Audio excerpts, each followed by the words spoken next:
لک الحمد یا اللہ الصلاۃ والسلام علیک یا رسول اللہ اما بعد۔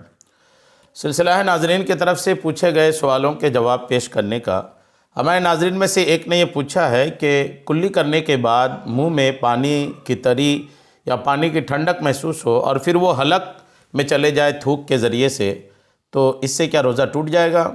آئیے جواب توجہ کے ساتھ سنیے۔ رمضان کے دنوں میں اگر کوئی کلی کرتا ہے، وضو بناتا ہے، تو ظاہر سی بات ہے وضو بنانے کے بعد پانی کی ٹھنڈک یا پانی کی تری ہلکا پھلکا ایسا سمجھ میں آتا ہے، تو اگر اس کے بعد آدمی تھوک نگل لیتا ہے تو کیا روزہ ٹوٹ جائے گا؟ آئیے جواب توجہ کے ساتھ سنیے۔ یاد رکھیے گا کہ اس صورت میں اگر کلی کی اور پانی بالکل پھینک دیا، جتنا پانی وہ پھینک سکتا تھا کلی کے بعد وہ پھینک دیا، صرف منہ میں کچھ تری رہ گئی، ظاہر سی بات ہے پانی ایک دم پوری طریقے سے 100% کیسے آدمی الگ کرے گا؟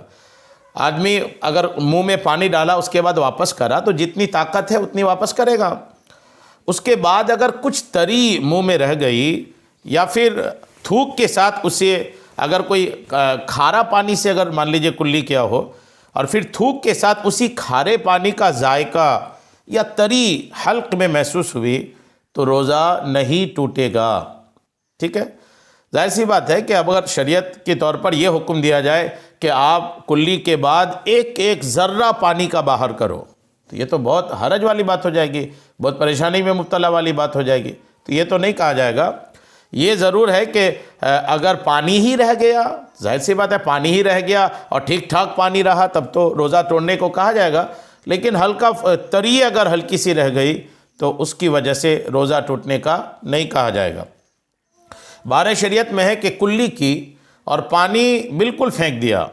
صرف کچھ تری منہ میں باقی رہ گئی اور تھوک کے ساتھ اسے نگل گیا، یا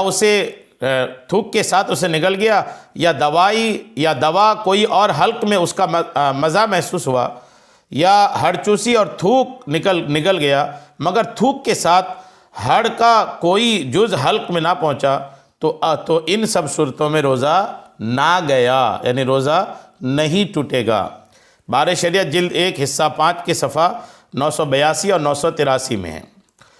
یہ ضرور یاد رکھنا چاہیے کہ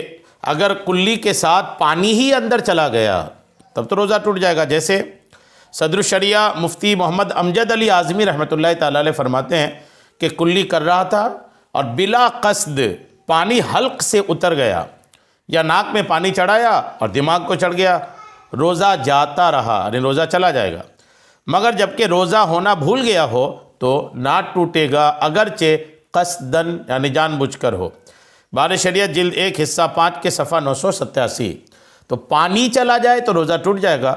ہلکی پھلکی تری اگر ہوئی اور وہ تری تھوک کے ساتھ اندر گئی تو روزہ نہیں ٹوٹے گا۔ امید ہے بات آپ کو سمجھ میں آ گئی ہوگی۔ اللہ کریم ہم سب کو شریعت کے تمام مسائل سیکھنے، سمجھنے اور اس پر عمل کی توفیق عطا فرمائے، آمین بجاہ النبی الامین صلی اللہ تعالی علیہ وسلم۔